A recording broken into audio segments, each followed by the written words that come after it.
আলহামদুলিল্লাহি রাব্বিল আলামিন ওয়াসসালাতু ওয়াসসালামু আলা সাইয়্যিদিল আমবিয়া ওয়াল মুরসালিন মুহাম্মদ ইবনে আবদুল্লাহ as-সাদিকুল আমিন।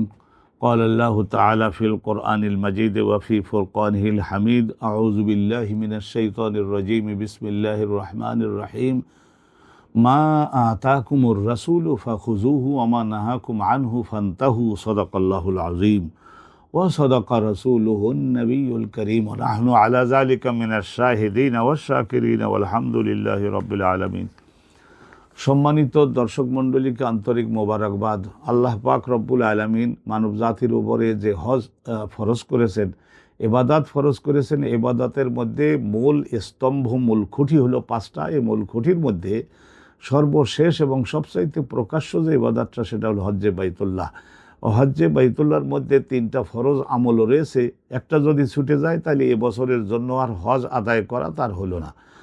আর এই হজ্জের মধ্যে পাঁচটা আছে ওয়াজিব আমল, যে পাঁচটি আমল বাস্তবায়ন করতে পারলে বিশাল বিরাট পুরস্কার তো আল্লাহ দিবেনই, কিন্তু যদি ভুলবশত বা বেস্মরণবশত অবগত হতে পারেনি এই বশত যদি ওই পাঁচটা আমলের মধ্য থেকে কোনো একটি আমল যদি ছুটে যায় একজন ব্যক্তির নিকট থেকে, তাহলে আল্লাহ পাক রব্বুল আলামিন এবছর তার হজ কবুল করে নেবেন, হজ আদায় হয়ে যাবে। কিন্তু তার এই যে অমনোযোগ এবং এই যে সে জানে নাই কেন, এই সমস্ত ঘাটতি পূরণ করবার জন্য আল্লাহ রব্বুল আলামিন তার উপরে আবার একটা দম দেওয়ার আইন দিয়েছেন।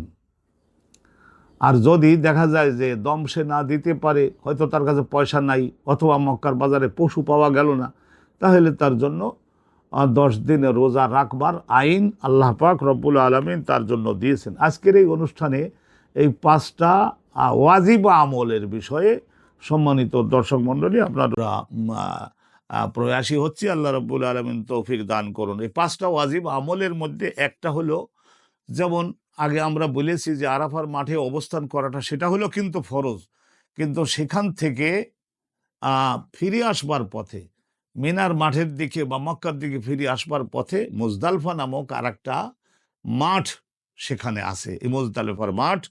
এই মুজদালিফার মাঠের মধ্যে এই রাতটা অবস্থান করা, 10ই জিলহজ তারিখের রাত তো আগের দিন হলো পরে, তাহলে 10ই জিলহজের রাতটা এই মুজদালিফার মাঠে অবস্থান করা, এটাকে বলা হয় উকুফে জমা, অর্থাৎ উকুফে মুজদালিফা।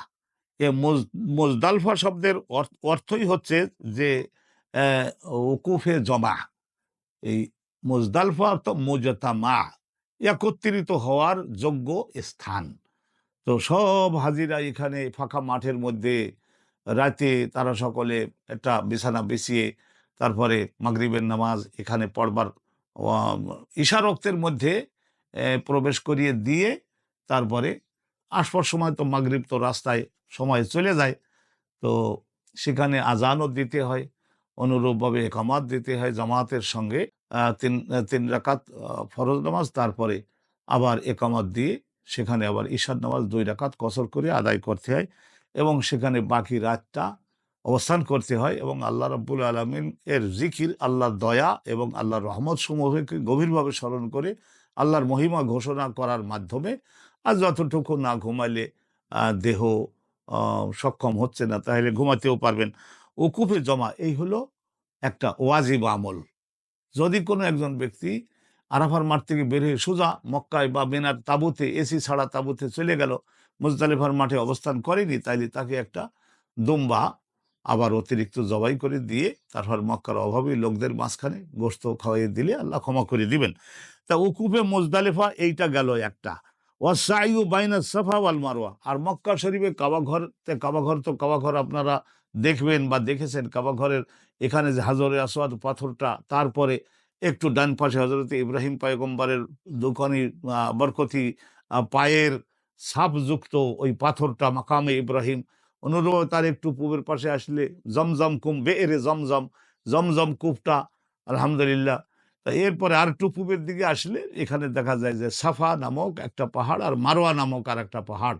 হজরতে বাবা আদম আলাইহিস সালাম এই বেহেশতের থেকে এসে এই সাফা পাহাড়টার উপরে বসে কান্দাকাটি করতেন। তো আদম ছিলেন সফিউল্লাহ, সেই জন্য এই পাহাড়টার নাম হয়েছে, উনি বেশি বেশি বসতেন হিসাবে হজরতে আদম আলাইহিস সালামের নামে এই যে সফিউল্লাহ থেকে সাফা পাহাড়টা আল্লাহ রাব্বুল আলামিনের অনুমোদন করবেন নবী রাসূলুল্লাহ গণ, এই যে ইন্না সাফা ওয়াল মারওয়াতা মিন শাআইরিল্লাহ, কোরআন শরীফে আল্লাহ বলেছেন যে নিশ্চয় সাফা পাহাড়টা আর মারওয়া পর্বতটা, এই দুইটি পর্বত মিন শাআইরিল্লাহ, আল্লাহ রাব্বুল আলামিনের যুগে যুগে আল্লাহ পছন্দের বান্দাগণকে যে পরীক্ষা করেন, সেই পরীক্ষা করা ছাড়া কাউকে যে উচ্চ মর্যাদা প্রদান করেন না, এই সব বিষয়ের চিন্তা চেতনা ধারণা জাগ্রতকারী প্রতিষ্ঠান সমূহের অন্তর্ভুক্ত। তো অতএব এখানেও কি করতে হবে, এই সাই বাইনা সাফা ওয়াল মারওয়া করতে হবে, ইন্না সাফা ওয়াল মারওয়া মিন শাআইরিল্লাহ। তো এইভাবে সাফা এবং মারওয়া এই দুইটি পর্বতের মাঝখানে সাই মুমিনগণকে করতে হয় যারা হজে গেছেন। এই গেল দুই। তাহলে এক হলো মুজদালিফার মাঠে অবস্থান করা, তারপরে এই সাফা এবং মারওয়া এই দুইটা পর্বতের মাঝখানে এই 7 বার দৌড়ানো। রসুল্লাহ সব কিছুর ব্যাখ্যা দিয়েছেন, নবী পাক বলেছেন 7 বার। হজরতে আম্মাজান হাজেরা বিবি উনি এই সাফা মারোয়ার উপরে উঠতেন, উঠে তারপরে দেখতেন যে ওই এদিক মাসফালার ওই পথ দিয়ে এমন দেশের ব্যবসায়ীরা তারা সকলে এই পথে ব্যবসা করতে যেতেন। তো কোনো ব্যবসায়ী আসতেছে কিনা, মানুষ যদি ব্যবসায়ী আসে তারাও তো মানুষ কিছু খাদ্য দিতে পারে কিনা, পানিও দিতে পারে কিনা, বিশেষ করে পানি তাদের কাছে একটু সহায়তা চাইবো, মানুষ কেউ আসতেছে কিনা এটা দেখবার জন্য তো এই সাফা পাহাড়ের উপরে একবার গেলেন, তারপর ওখানে কাউকে না পেয়ে আবার মনে করলেন যে ঠিক আছে দেখি মারোয়া পাহাড়ের ওই দিকে যাই, ওই সামদেশের বাণিজ্য সুসম্পন্ন করে অনেক অর্থবিত্ত কামাই করে কেউ কাফেলা ফিরে কেউ মানুষ আসতেছে কিনা দেখবার জন্য 7 বার দৌড়াইছিলেন। ওই দৌড়ানোটা আল্লাহর কাছে পছন্দ হয়ে গেল, আল্লাহ রসুলুল্লাহর শরিয়াতের অন্তর্ভুক্ত করে দিলেন যে যারা হজে আসবে এই হাজেরার এই 7 বারের দৌড়াদৌড়িকে মনে জাগ্রত করবার জন্য এই 7 বার তাদেরকে ওইবার দৌড়াদৌড়ি করতে হবে। তাইলে এই যে সাফা এবং মারোয়া দুই পর্বতের মাঝখানে 7 বার দৌড়ানো, সাফা থেকে মারোয়া পর্যন্ত গেল একবার হলো, মারোয়া থেকে আবার সাফায় আসলো আর একবার হলো, এইভাবে। আর ইমাম তাহাবি বলেছেন যে না, সাফা মারোয়া এই দুইটার মাঝখানে সাফা থেকে মারোয়ায় যাবে, মারোয়া থেকে আবার সাফায় আসবে, এই একবার হবে। কিন্তু না, এটা সহি মত না।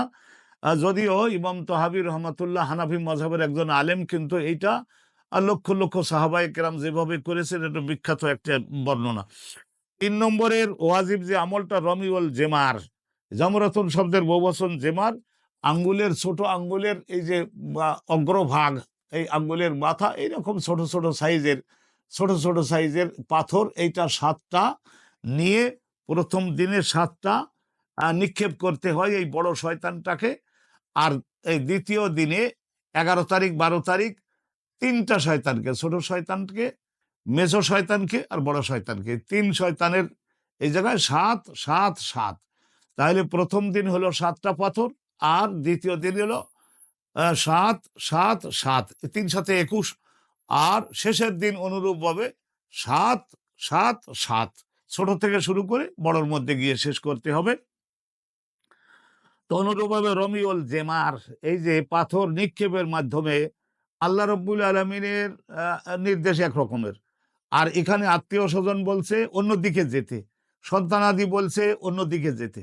অনুরূপভাবে শয়তান ইবলিস শয়তান বলছে অন্যদিকে যাও। তো এইগুলো ইবলিস শয়তানের কথা, নিজের সন্তান আর স্ত্রী পরিজন মা বাবার কথা, আত্মীয় স্বজনের কথা, নিজের ব্যক্তিগত সুবিধার কথার সঙ্গে সাংঘর্ষিক হলে কারোর কথায় যে মান্য করা যাবে না, তাদের সবকিছু যে প্রস্তর নিক্ষেপের মাধ্যমে বর্জন করব বাকি জীবনে, এইটার একটা আনুষ্ঠানিকতা। রমিউল জেমার, প্রস্তর সমূহ, ছোট্ট ছোট্ট পাথর সমূহ নিক্ষেপ করা, এইটা একটা ওয়াজিব। এই গেল 3। আর তওয়াফুস সদর লিল আফাকি, যারা বিদেশ থেকে এসেছেন হজ করতে, মক্কার অধিবাসী না, তো তারা যখন এই মক্কা থেকে চলে যাবেন, তো তারা সকলে বাজার করতে করতে যে গাড়িতে না ওঠেন, বাজার করতে করতে উড়োজাহাজে না ওঠেন জগতের, তাহলে জগৎ তাদের হৃদয়ের মধ্যে প্রবলভাবে দেখা দিবে, প্রতিষ্ঠিত হবে। সেই জন্য এই যে বিদায়ী তওয়াফ, সদর অর্থ হলো বিদায় নেওয়া। তাহলে বিদায় নেওয়ার আগে বিদেশি লোক যারা, তাদের জন্যই এই কাবা ঘরের এই আর একটা 7 বার শুধু তওয়াফ করা, এই 7 বার তওয়াফ করাটা এইটাও একটা ওয়াজিব। আর অনুরূপভাবে হলক, আর অনুরূপভাবে হলকুর রাস, যে সমস্ত মানুষেরা, আমরা যারা হজ করতে যাব, তারা শয়তানের ওই দিনের বড় শয়তানটাকে 7টা পাথর মারবার পরে তারপরে কোরবানি দিতে হয়। কোরবানি দেওয়ার পরেই অনুরূপভাবে মাথার চুল, পুরুষ যারা তারা মাথার চুল পরিপূর্ণটাকে আমরা মাথার চুল নেড়া হওয়া যেটাকে বলি, সমস্ত চুলগুলো খুর দিয়ে আর আধুনিক মেশিনের সাহায্যে গোড়া সহ চুলের গোড়া থেকে পুরা মাথার চুলগুলো কেটে ফেলা, অনুরূপভাবে হাত পায়ের নখ যদি কাটার যোগ্য হয়ে থাকে সেগুলি কাটা, অন্য পরিষ্কার করা, এগুলি হলো হলক বলা হয়। তাইলে এই হলকও করতে হবে অনুরূপভাবে। তাইলে এখানে 5টা জিনিস কিন্তু আপনাদের উদ্দেশ্যে আমরা বর্ণনা করলাম। 5টা জিনিস, একটা হলো যে মুজদালফার মাঠে অবস্থান করা একটা ওয়াজিব, অনুরূপভাবে সাফা মারোয়া এই 2 পর্বতের মাঝখানে 7 বার দৌড়ানো, এইটা আর একটা ওয়াজিব। আর ছোট ছোট পাথর সমূহ প্রথম দিনে মানে 10 তারিখে মাত্র 7টা বড় শয়তানটাকে, আর 11 এবং 12 ওই 2 দিনে ছোটটা, মেজোটা, বড়টা, এইভাবে 21টা অর্থাৎ 49টা পাথর নিক্ষেপ করা, এটা হলো ওয়াজিব। অনুরূপভাবে বিদেশি যারা তাদের জন্য বিদায়ী তওয়াফটা, আর অনুরূপভাবে যারা হজ করেছেন, মহিলাদের বেলায় নেড়া হওয়ার কোনো আইন নাই। মাথার চুলের থেকে তার স্বামী বা নিজের পুত্র, নিজের আপন মারপেটের ভাই, তারা অনুরূপ পর্দা আর আইন মান্য করে চুলের অগ্রভাগ থেকে অল্প পরিমাণের একটু কেটে দিলেন, বা একজন মহিলা আর একজন মহিলাকে সহায়তা হিসেবে একটু কেটে দিতে পারেন।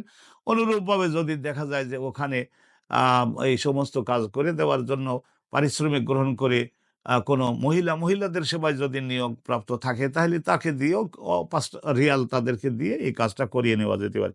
এই 5টা আমল ওয়াজিব, কোনো একটা যদি অনিচ্ছাকৃতভাবে বা ভুলবশত অজ্ঞতাবশত যদি ছুটে যায়, তাহলে ইসলামের আইন এই আমলগুলি অবশ্যই আল্লাহর রাসূল হাদিসের মাধ্যমে কঠিনভাবে তাগাদা দিয়েছেন। সব সাহাবা ইকরাম 1,24,000 সাহাবা সবাই এই 5টা আমল করেছিলেন। এই 5টা আমল হলো ওয়াজিব।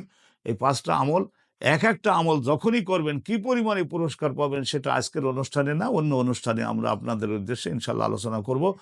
আজকের আমরা আলোচনার পরিধি এবং আয়তন যাতে আরো বড় হয়ে না যেতে পারে, সেই জন্য এই 5টা ওয়াজিব আমল হজের মধ্যে আলোচনা করে আপনাদের সকলের জন্য সাফল্য কামনা করে এখানে সুসম্পন্ন করছি। ওয়া আখিরু দাওয়ানা আলহামদুলিল্লাহি রাব্বিল আলামিন। আসসালামু আলাইকুম ওয়া রাহমাতুল্লাহি ওয়া বারাকাতুহু।